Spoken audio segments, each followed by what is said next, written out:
এটা আমি আবার বুঝিয়ে দিতেছি। তো প্রথমে কি লিখবো আমরা, লাইনের ফার্স্ট লেটারটা কি হয়, ফার্স্ট ওয়ার্ডটা কি হয়, ক্যাপিটাল লেটার। তো ডাব্লিউ ক্যাপিটাল, তারপরে ওয়াই এখানে অ্যাপোস্ট্রফি তো আছে, লাগানি লাগলো না।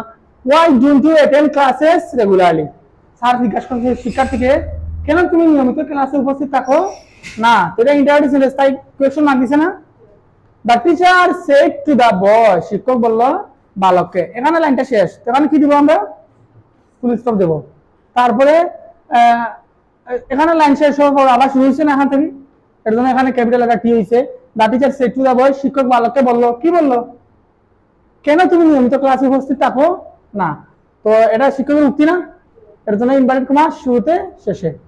তারপরে আবার কি বলছে শিক্ষক, কিন্তু তার কথা শেষ নাই, আবার আরো বলছে, you can not expect good results unless you attend classes as I tell you. তুমি, লাইন শুরু না আবার, তো ক্যাপিটাল লেটার হবে, তুমি পারো না প্রত্যাশা করতে ভালো রেজাল্ট, তুমি কি করো, আনলেস ইউ অ্যাটেন্ড, যতক্ষণ তুমি উপস্থিত থাকো শ্রেণীগুলোতে, এজ আই টেল ইউ, আমি তোমাকে যেমন করে বলি। আর আই আমরা সবসময় জানি আই কি হয়, এটা একটা প্রোনাউন, সবসময় ক্যাপিটাল লেটারই হয়। হ্যাঁ, তো এটা তো শিক্ষকের উক্তি।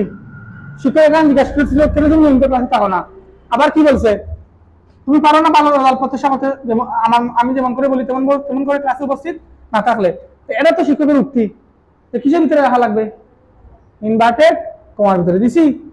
এবারে আবার শিক্ষার্থী কি বলছে, আই এম সরি স্যার, আমি দুঃখিত sir.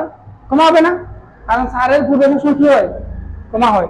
I am sorry sir, আমি দুঃখিত স্যার দেখছি, স্যারের আগে কমা পরে কমা রেখে বলছে, সেড দ্য স্টুডেন্ট, শিক্ষার্থী বলল। বুঝতে পারছো?